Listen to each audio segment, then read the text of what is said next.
Recent rains, the big talker, especially among farmers. New drought maps potentially bringing a sigh of relief for people all over the state. Gabrielle Hernandez talked to a farmer in Harvey County who shares more about how significant these recent rains have been. New at 6.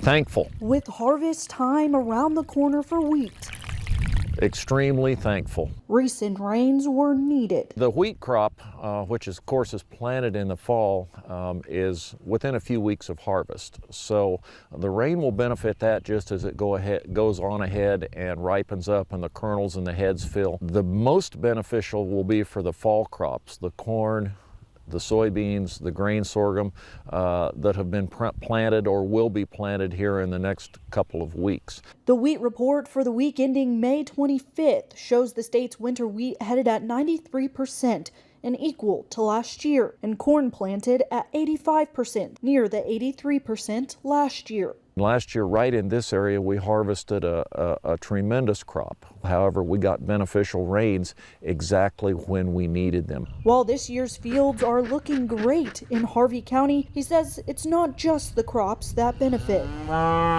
For the livestock producers and those who produce hay and forage crops, this is very, very beneficial as well. Overall, recent showers are providing much needed help all around, but he hopes Mother Nature isn't done yet. Mother Nature, despite all of the technology, despite all of the tools and everything we have, Mother Nature is still in control. We are thankful for this. Extremely helpful, extremely beneficial, but we're going to need some more. In Harvey County, Gabriela Hernandez, 12 News.